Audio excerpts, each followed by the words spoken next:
আসসালামু আলাইকুম। Hello guys, আপনারা সবাই কেমন আছেন?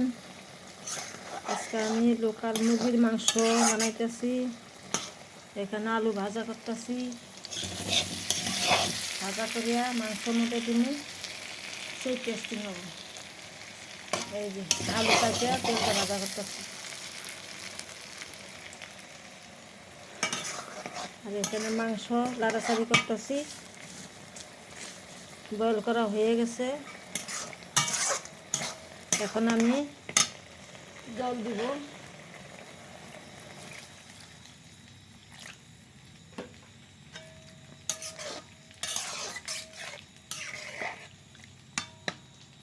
এই যে দেখেন সব রেডি হয়ে গেছে।